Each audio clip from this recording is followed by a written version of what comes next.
The Sand County Foundation, in partnership with the Colorado Cattlemen's Association, the Colorado Cattlemen's Agricultural Land Trust, Encana Oil Gas USA Inc., and Peabody Energy, is proud to present its 2011 Leopold Conservation Award in Colorado to a family who is actively committed to land stewardship and who works ceaselessly to paint beautiful landscapes across our nation. The sponsors for this year's award include the Lynde and Harry Bradley Foundation, the Natural Resources Conservation Service, the Rocky Mountain Elk Foundation, and the Nature Conservancy. This award is presented on an annual basis in 8 states, and this year's Colorado recipient is the McKendry family.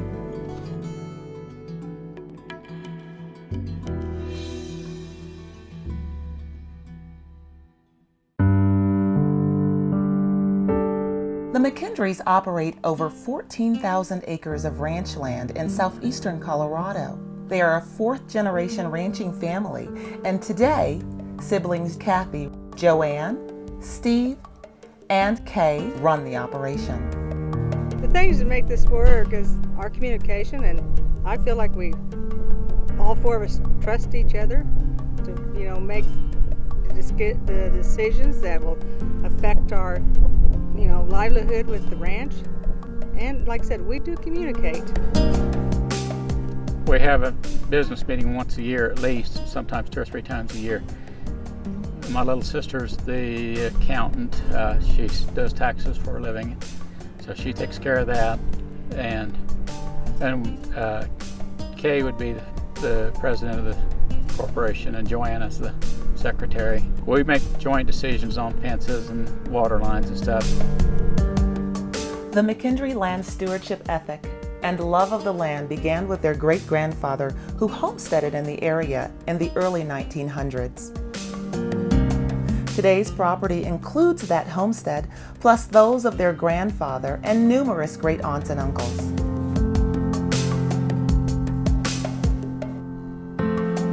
The McKendrys come from resilient stock.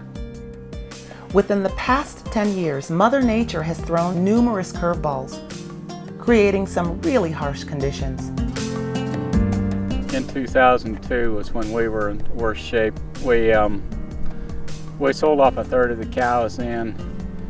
We went in, that's when we really went into heavy rotation, was that year.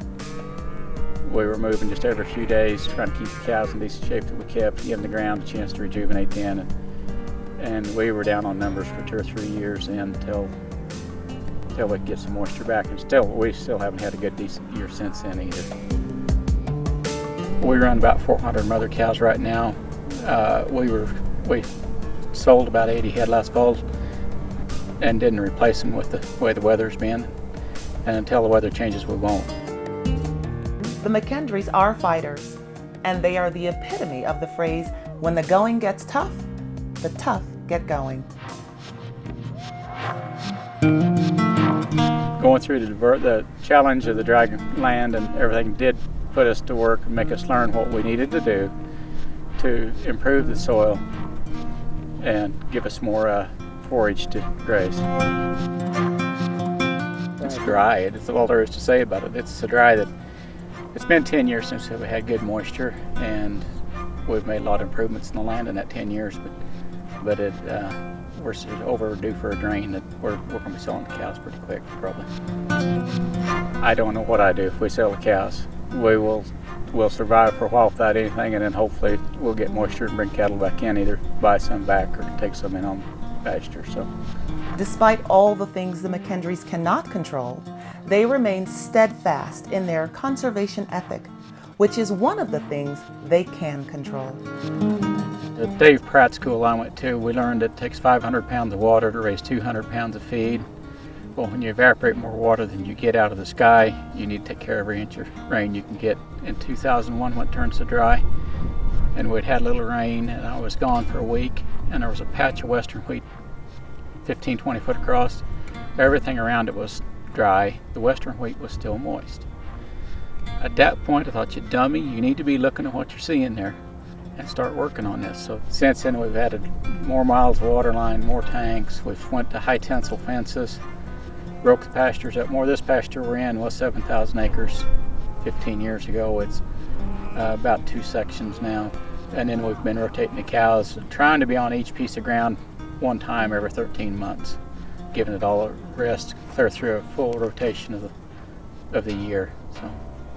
Other methods the McKendries have incorporated onto their land within the past 15 years include decreasing their average pasture size from 3,000 acres to 750, installing 25 miles of water line, installing 17.5 miles of wildlife-friendly permanent fencing. They've used bindweed mite for biological control. They've maintained 24 ponds for flood control, wildlife habitat, and livestock usage.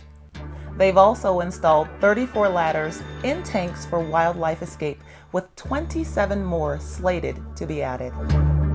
These are just a few of the conservation methods the McKendries have utilized, and to ensure their methods were technically sound, they enlisted a little help along the way. They partnered with the U.S. Fish and Wildlife Service, as well as the Natural Resources Conservation Service. I think our experience with NRCS has been working on this, has been really good. It's been very positive, and I think a lot of that is due to Steve. He works hard to cooperate with them and to learn from them and to share what he has learned with others. And the number of workshops that NRCS has facilitated out here using this land, so we're sharing so others in the community also learn. In addition to traditional ranching techniques, the McKendries have diversified the use of their property, again pointing to their resilience.